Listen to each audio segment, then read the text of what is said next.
언론인 여러분 반갑습니다. 1년 만에 다시 맞는 12월 3일입니다. 이렇게 맑고 차가운 공기를 자유롭게 맡을 수 있다는 것에 진심으로 지난 1년간의 시간을 되돌아보게 되고 또 국민과 언론인분들께 감사하다는 말씀을 드리고 싶습니다.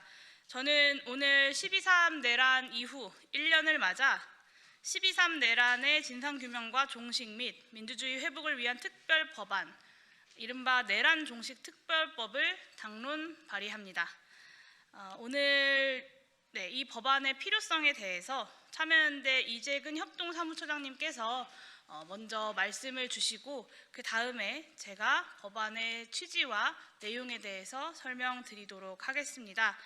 자세한 저의 말씀은 잠시 후에 드리는 것으로 하고요. 먼저 참여연대 이재근 협동사무처장님의 말씀 듣도록 하겠습니다.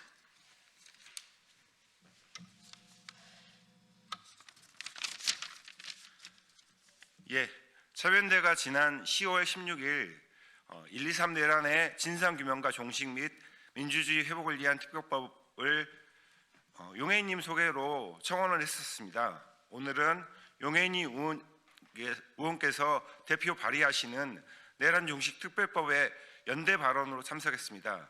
참여연대 협동사무처장 이재근입니다.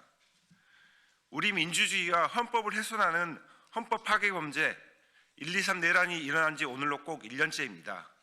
국회로 달려간 시민들과 국회가 위헌 위법한 비상계엄을 해제했지만 내란 세력의 추가 내란 시도는 끊임없이 이어졌습니다. 내란 우두머리의 탄핵 소추를 방해하고 체포 구속에 저항했으며 합법적으로 법원과 검찰에 의해 탈옥하기도 했습니다. 헌법재판소의 파면 결정이 늦어지며 불안과 불면의 밤을 보냈던 것이 아직도 생생합니다. 내란 우두머리의 파면 이후 새 정부가 들어서고 내란 특검의 수사가 시작되었고 내란 재판도 이어지고 있습니다. 그러나 1년이 지난 오늘까지 유죄가 선고된 내란범은 없습니다. 1심 재판이 마무리되고 내란범들에게는 법정 최고형의 중형이 선고돼야 마땅합니다. 무엇보다 민주주의를 훼손하려는 시도는 관용이 없어야 합니다. 그러나 수사와 재판만으로는 내란의 전모를 밝히려는 데는 한계가 분명합니다. 수사 대상이 된 그리고 재판에 넘겨진 내란 세력은 극히 일부에 불과합니다.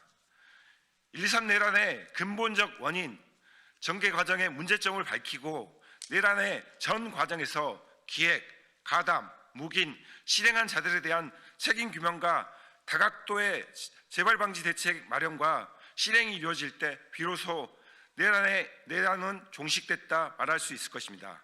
그래서 내란의 전면적인 진상조사를 위한 특별조사위원회를 만드는 내란 종식 특별법이 필요합니다. 1.2.3 내란이 일어난 오늘 참여연대가 처음 제안하고 용혜인 의원님께서 대표로 발의하는 내란 종식 특별법을 국회에서 빠르게 논의하여 입법해 주실 것을 촉구합니다. 감사합니다.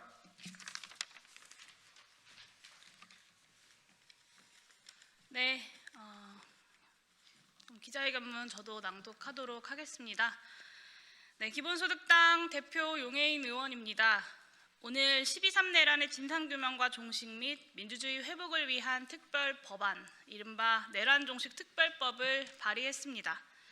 오늘 발의한 특별법은 지난 11월 11일에 대표 소개 의원으로서 국회에 제출한 참여연대의 청원안을 기초로 체계자구 검토를 거쳐서 기본소득당의 당론으로 대표 발의한 것입니다. 내란 종식 특별법은 내란 특검의 활동 시한이 마무리 단계로 접어든 현재 형사사법적 단죄만으로 온전한 내란 청산이 이루어질 수 있을지에 대한 참여연대와 기본소득당의 고민을 담은 법안입니다. 내란 행위에 부역했거나 최소한 방조한 혐의가 짙은 국무위원 등에 대한 법원의 연이은 구속영장 기각은 특별법의 필요성을 더욱 웅변하고 있는 상황입니다.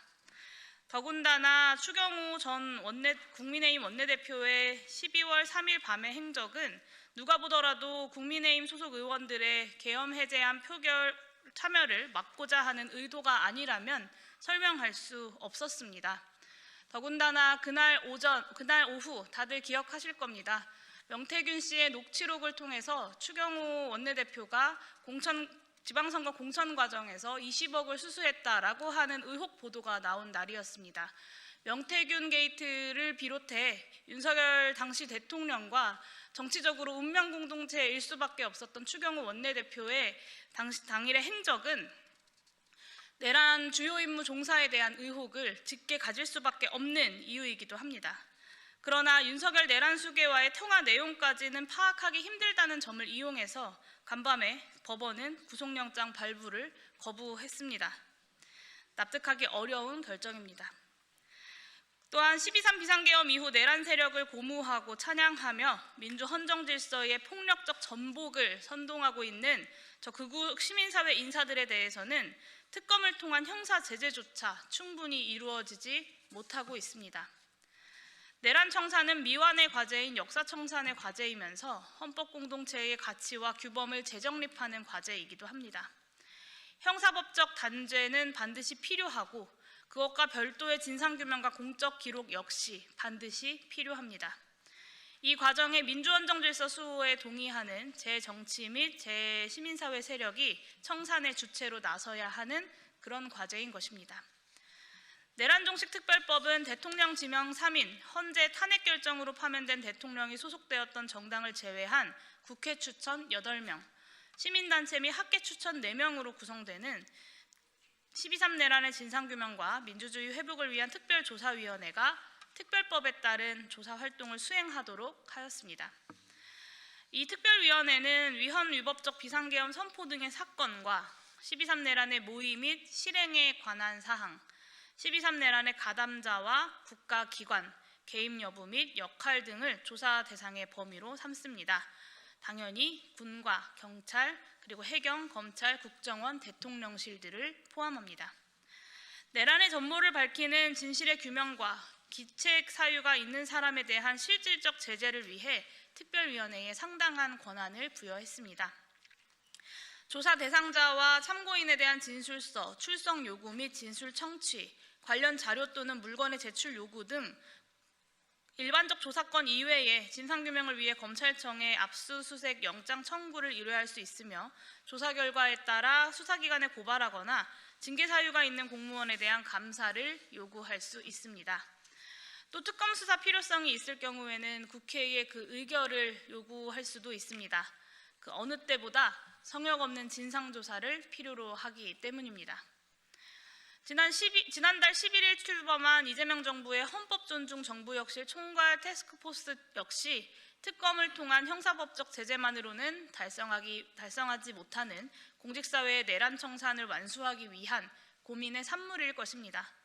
저는 그 문제의식에 10분 공감합니다. 내란종식 특별법 같은 법률적 기초가 만들어진다면 공직사회 내란 청산에 있어 크고 작은 잡음과 한계도 극복할 수 있을 것이라 기대합니다.